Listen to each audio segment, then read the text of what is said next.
حضرت عائشہ صدیقہ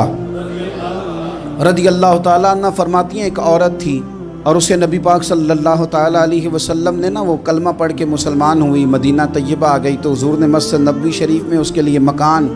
ایک سادہ سا کمرہ ساتھ مسجد کے بنوا دیا، وہیں رہنے لگی۔ اکثر وہ سیدہ طیبہ کے پاس آتی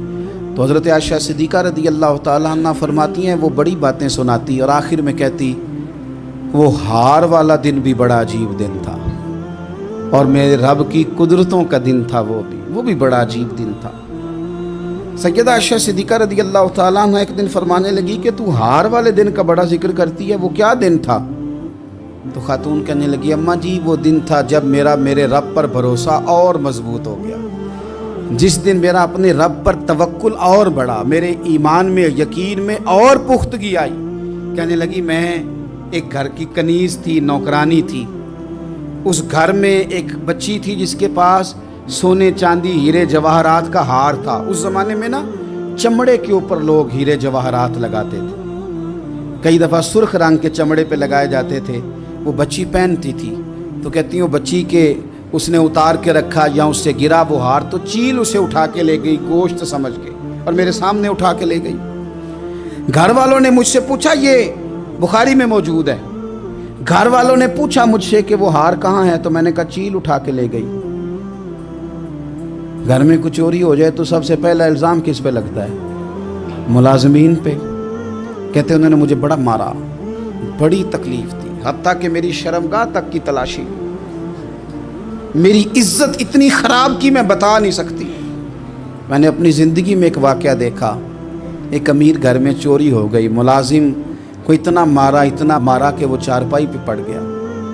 پولیس والوں سے اتنی مار پڑوائی گئی کہ وہ بیچارہ چارپائی پہ پڑ گیا اور پھر وہ اتنا بیمار ہوا اور کچھ دنوں کے بعد پتہ چل گیا کہ چور تو اپنا بیٹا ہے ان کا، پھر اس کا انتقال ہو گیا۔ اب وہ سیٹھ صاحب اور گھر والے آ کے مرنے والے کے کان میں معافی مانگ رہے ہیں، کان میں۔ تو میں نے ان سے پھر کہا تھا کہ یہ تو اب چلا گیا ہے، تمہارا زور چلتا تھا تو تم نے قانون خریدا اور تم نے اسے جتنا ہو سکا تم نے اسے مار پڑوائی، تمہارے پاس جو عدالتیں تھیں تم نے وہاں کارروائی کی، اب ایک عدالت قیامت کے دن لگے گی۔ یہ کمزور تھا کچھ کر نہیں سکا۔ میرے نبی پاک صلی اللہ علیہ وسلم نے فرمایا سن لو، اگر سینگ والی بکری نے بغیر سینگ والی بکری کو تکلیف دی ہوگی تو قیامت کے دن اسے بھی بدلہ دینا پڑے گا کہ تیرے پاس سینگ تھے اور تو نے اسے مارا تھا۔ وہ خاتون عرض کرتی ہے سیدہ عائشہ کی خدمت میں کہ مجھے بڑا مارا، مجھے تکلیف دی، میں کہہ رہی تھی کہ میرے سامنے چیل لے گئی ہے پر وہ نہیں مان رہے تھے، اماں جی انہوں نے مجھے بڑا مارا۔ حضرت عائشہ صدیقہ کہتی ہیں پھر کیا ہوا؟ کہنے لگی اماں جی جب کوئی میرا مددگار نہ رہا،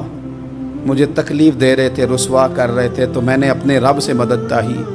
میرے رب کی طرف میں نے توجہ کی، میں نے کہا مالک اب تو ہی میرا مددگار ہے۔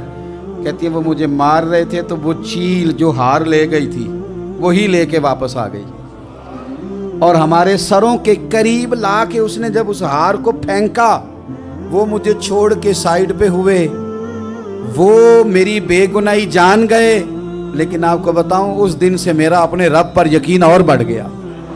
مجھے سمجھ آ گئی کہ جب انسان پورا ٹوٹ جاتا ہے اور جب کوئی چاروں جانب اس کا مددگار نہیں ہوتا تو رب تو ہوتا ہے اللہ تو اس کا مددگار ہوتا ہے وہ تو پھر اپنے اس بندے کی مدد کرتا ہے پھر وہ تو توانائی دیتا ہے وہ تنہا نہیں چھوڑتا، وہ تو آنسوؤں والوں کے آنسوؤں پہ بڑا کرم فرماتا ہے، وہ تو قسم پرسی میں آ جاتا ہے، اس کی رحمت بڑھ کے استقبال کر لیتی ہے۔